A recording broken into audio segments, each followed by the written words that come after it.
further ado, let's get started. We are all here today to talk about developing teams to improve student outcomes. Oh, here from freezing cold Michigan. I'm with you here in Pennsylvania. My name is Michelle James. I'm an educational consultant for Branching Minds, and my colleague Stephanie is also here. Hi, Stephanie. She is on mute right now, but she is going to join us at several pieces during the presentation today, and she is also an educational consultant for Branching Minds. Today's agenda, let's just take a quick peek at what we're planning on doing today. So today we're going to do three main things, and that is we're going to touch upon the critical components of effective teaming. We'll explore the key steps that contribute to successful collaboration and communication, and most of all, create synergy within your team. And then we're going to take a look at the tale of two leaders. And so no matter what hat you're wearing as you join us today, you may be a school leader, you may be a classroom teacher, you may be part of a support team, whatever hat that you're wearing, this is very applicable in the idea of that you can influence teaming, whether you're leading the team or you're a participant of the team. So we're going to look at two leaders and how they lead their team. And then we're going to finish up our day talking about setting our teams up for success. And we're going to use the bite-sized leadership tactic that will help you transform your teaming approach. Let's start quickly here with the steps in effective teaming. So you see that there are 6 steps. And I'm going to unpack these steps, and then we're going to see how our two leaders apply these steps as they prepare for some teaming.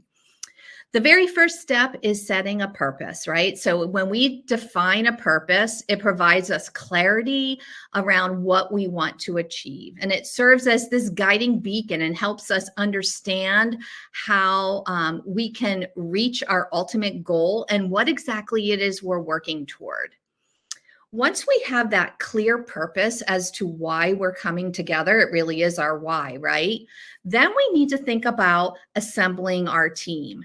And high-performing teams typically are comprised of individuals that have a couple different characteristics. Number one, they're really passionate about the vision. So we want to make sure that we're bringing teammates together that are passionate and want to embrace the vision. We're also looking for teammates that have complementary skills so that we're not all coming with the same exact skill set, but we can complement each other in the work.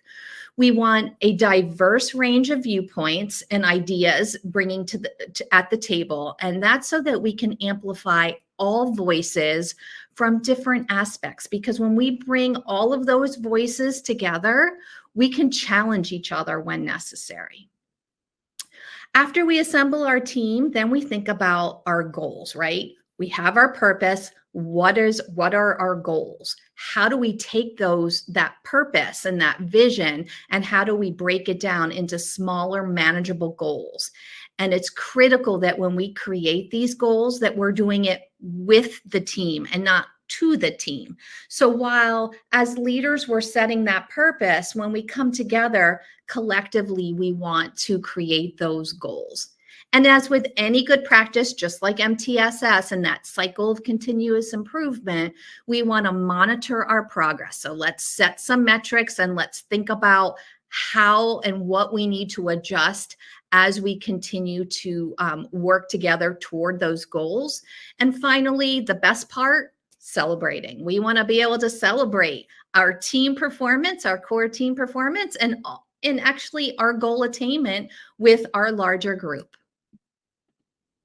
So what does this look like in action? And you might be thinking about some teams that you have served upon, or perhaps that you were a leader of. And so that's what we're going to do right now. We're going to look at this through the lens of two different leaders. The first thing, as you recall, is setting that purpose, because when we know our why, I love this quote from Michael Jr., if you've ever heard him. And when you know your why, your what becomes more impactful because you're walking toward your purpose, right? So how do we set that purpose? And that's what our two leaders did. And here they are. There's Mr. Ted and there's Miss Maya. And today, as we come together, we're going to play those parts. So I'm going to be Mr. Ted, and my teammate here, Stephanie, she's going to play the role of Miss Maya. These two principals had the same kinds of concerns. So they are principals in a rural school district. I'm going to take you on this journey now. Imagine Mr. Ted and Miss Maya are principals in a small district, and they just got done reviewing their previous year's data related to student performance, attendance, and disciplinary incidents. After all that review, they recognized a need to investigate SEL programming for possible implementation. The data that they looked at provided valuable insights into the need for a structured approach to cultivate essential social and emotional skills among students, aiming to create a supportive and positive school environment. With their purpose clear, they know what their purpose is, they set out to build a team to engage in this important work. That is really step 2, right? So how do we assemble these teams? We need to remember varying viewpoints so that we have all voices heard, complementary skills so that we can create that synergy, and individuals who are passionate about the purpose. How did Miss Maya go about that? I'm going to turn it over to Stephanie. Stephanie, tell us a little bit about Miss Maya's thinking. Thank you, Michelle. Okay, so we can see here when building her team, Miss Maya considered all of these different things, right? So first she started with considering the skills of the team members that she was selecting.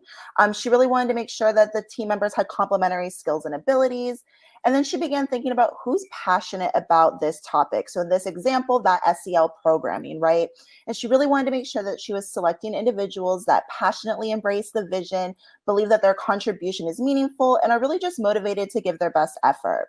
From there, as she was adding folks to the list, she then checked in on whether or not she had varying viewpoints represented on the team, right? So she wanted to ensure that she was bringing together this group of individuals who can really bring a diverse range of viewpoints and perspectives to the table. And then as one final check, Miss Maya thought about whether the team members have a track record of being trustworthy, collaborative, and having a growth mindset, right? It's really important that all of the team members really have a level of trust, respect, and support for each other. Thanks, Stephanie. Okay, Mr. Ted. Mr. Ted has some different thought bubbles. He knew he had to assemble this team, and part of him was thinking about the path of least resistance, right? So like, I'm going to make this work easier for myself. I'm going to bring together people who share my viewpoint. So who is it that already shares my viewpoint? I might tap them on the shoulder. My other thought process is, who will volunteer? I have some go-to people in my building who I know are going to volunteer because they volunteer for everything. So who can I tap on the shoulder and I know that they will volunteer for this kind of work? And then my final thought is around, I want to be fair. We just formed a safety committee. We also just did an Autism Speaks fundraiser. Whose turn is it to serve on the committee? Because that's who I need to employ at this juncture. In addition to creating that team, now we need to think about, all right, we've created our team. We know who's coming to the table, but what is it exactly that we're going to do? Let's create some agenda and a framework around our work. And so part of that is thinking about norms, meeting roles and responsibilities, and then having some guided questions and a detailed planning tool at the ready, okay? So that is all that pre-planning work that needs to happen before we bring everyone together. How did Miss Maya handle that pre-planning? Okay, so after assembling her team, from there, Miss Maya did these 3 things. She developed norms, created an agenda, and established meeting roles. And Mr. Ted also pre-planned. His thought process was, well, I'm going to schedule this meeting during 4th period, and I am going to provide a meal for the team because food is always, always important, right? So I'm going to make sure that I have a meal for the team. And then I'm going to create a template where we can record all of our meeting notes. Let's utilize the chat right now. How do you think the teaming went at Maya's school? She created her team, she planned, the meeting happened. What do you think happened at her meeting? Go ahead and use the session chat to share some of your ideas.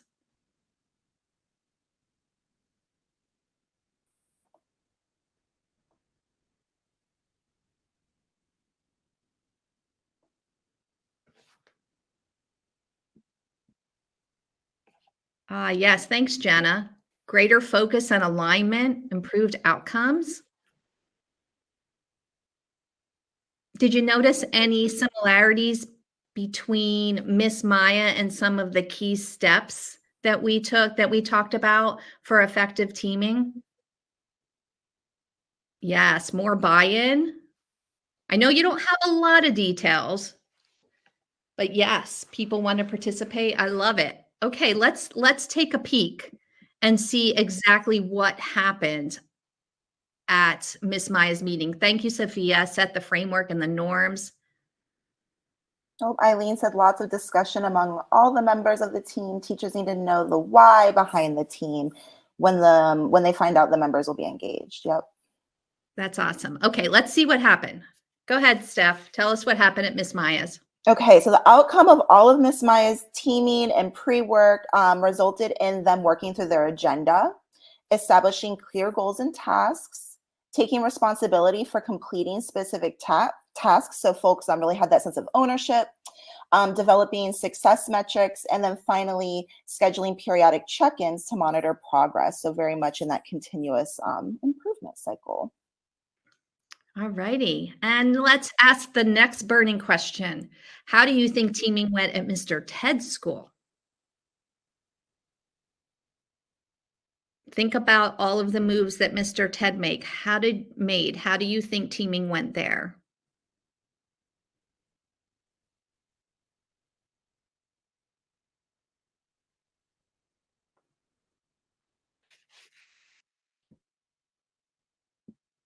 Okay, not a lot of buy-in.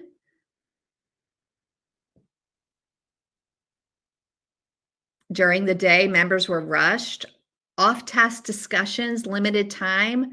Wow, we're doing a lot of inferencing, and I think you are on. Some folks were allergic to the meal. That's entirely possible, right? Not at all focused, off task. Okay, let's unpack how things went with Mr. Ted. Well, everyone in the meeting was afforded the opportunity to share their ideas in a round robin sort of way. Mr. Ted, the leader, took all of the notes and distributed them after the meeting. And the team established a time to meet later to continue discussions.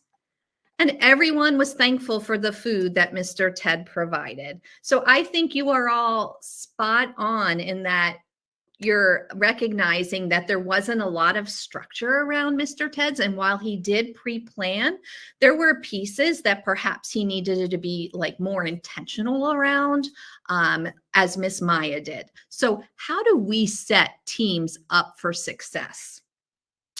Besides those pieces of pre-planning, we need to be able to create that environment that fosters collaboration and productivity. But we can also layer on just another dimension of thinking. And that's what we're going to do in the second part of our presentation today. We're going to talk about this second piece and this leadership tactic that you can use in order to transform your teaming, okay?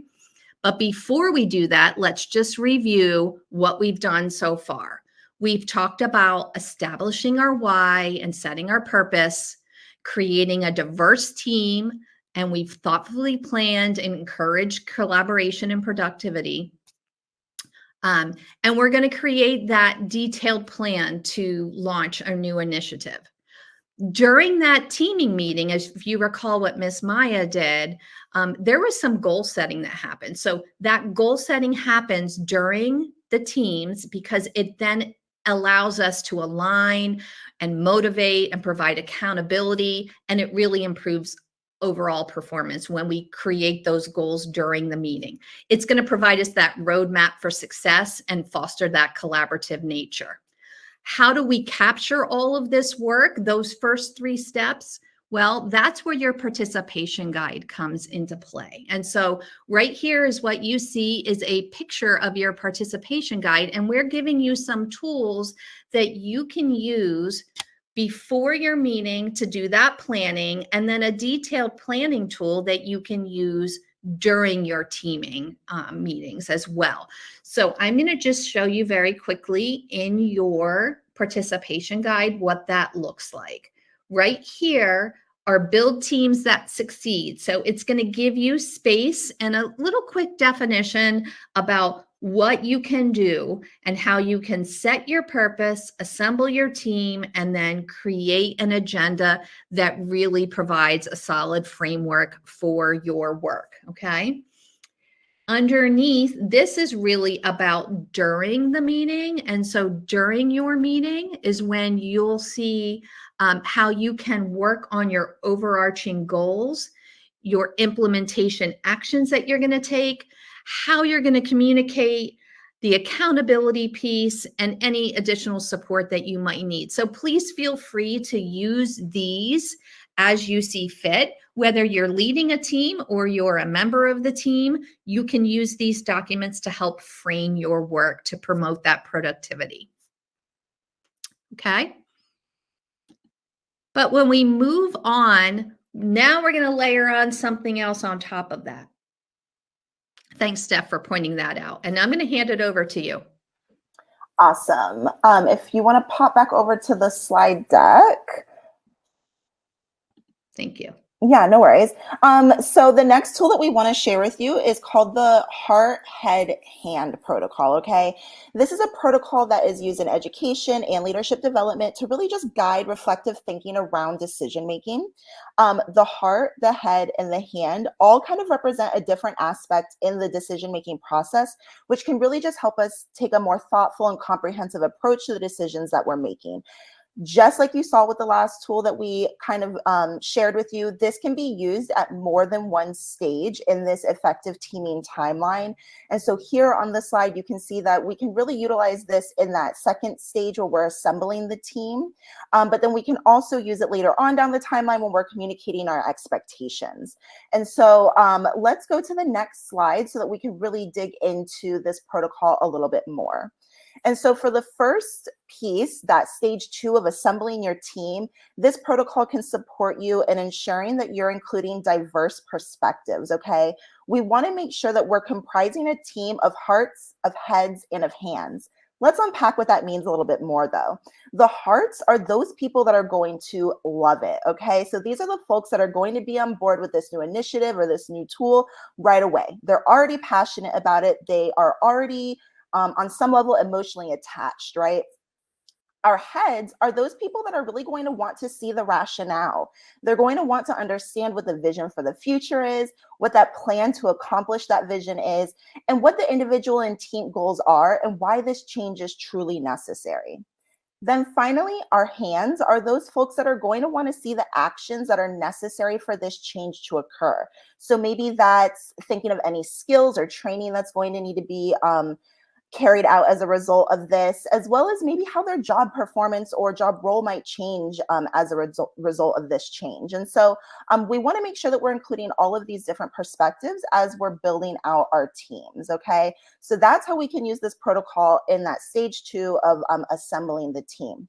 For that stage 4 of communicating our expectations, we want to make sure that we are considering the heart, head, hand again as well in our messaging to all stakeholders, right? We want to make sure that we are considering all of these viewpoints so that we're really making it clear that the initiative is just not solely driven by the passion of some, right? But that there's really a plan and a rationale behind this reason for change, right? Doing this, taking this into consideration, can really help foster a sense of ownership and generate that buy-in that we're looking for when we bring this initiative to scale, right? And so if we want to look at the protocol on the next slide, we'll see a screenshot of what this looks like in your participant activity guide. And so this is the final page on page 4 in that PAG that we have for you. You'll find this heart, head, hand protocol laid out for you. And we just want to give you about 6 minutes here right now to spend some time thinking through this. You can think about a team that you're currently on, maybe one that you're maybe looking to form or participate on in the near future, and begin kind of working through this protocol, thinking about all of maybe the members of that team, and if you have your hearts, your heads, and your hands all represented. And so we're just going to pause here for about 6 minutes. We'll set a timer on our end to give you an opportunity to pull that resource up and begin thinking through that right now. If you need a reminder, we do have those resources linked underneath this video. So if you just scroll below that, there should be a title that says resources, and then you'll have a PDF of the slide deck and the participant activity guide. Definitely please reach out in the chat if you need any more support with locating these resources.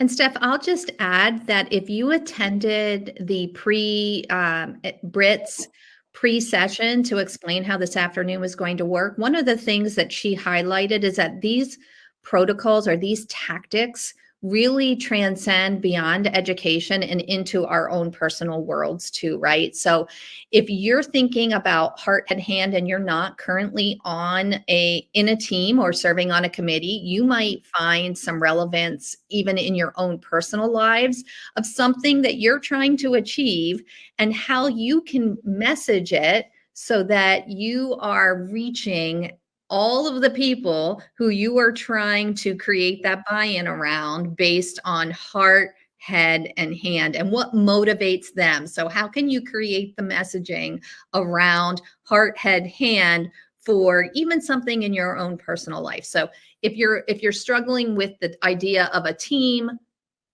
take it to your own self and see if you can use it to apply to something that's relevant right now.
Okay, that is the end of, we did about 5 minutes there. We just want to make sure that you all have plenty of time to transition into your next sessions.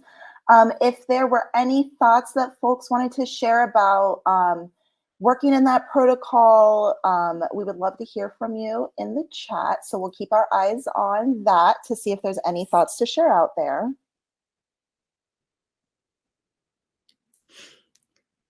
Steph, I'm also very curious about this protocol from a personal standpoint in terms of when I look at this protocol, I think, where do I fall, right? What speaks to me? And then I recognize that, wow, well, this is the way I operate. This may not be the way I'm now realizing this may not be the way everyone else operates. So I find that I lean a little bit more to the heart and to the head, depending on the situation. How about you? For me, it's head all the way. I need to know the logic. That's without a doubt head for me, which I completely understand. It's like, wow, okay, not everyone is that. So there you go. Right. Yeah. So how about everybody else? If you want to share in the chat, where do you find yourself leaning? And does this help you appreciate perhaps some other vantage points? Yep. And Ashley's so right in the chat. And you might fall differently depending on the situation, right? There might be times where I would totally identify as a heart or a hand. Misty says heart, then head. Okay. Awesome. I think in our work, there's probably lots of hearts, right? Right. I would say that in education, we probably lean toward heart in many instances. All right. So let's just finish up with this quote this afternoon. If you want to build a ship, don't drum up people together to collect wood and don't assign them tasks and work, but rather teach them to long for the endless immensity of the sea. And really all that's saying is that, we need to go past those transactional aspects of organizing tasks and think about leadership where we kindle a shared passion, a sense of purpose, and a deep appreciation for our overarching goal. I hope that this session today gave you some food for thought and gave you some really useful, actionable tools that you can take with you when you go to your next team, and also to use that tactic even in your educational and personal life in terms of understanding what motivates us and how we can better communicate to create that buy-in. I had fun, Steph. I hope you had a good time. And it is 1:01, so we're going to give you some time to make sure that you can get to your next session. Thanks, everyone, for participating this afternoon.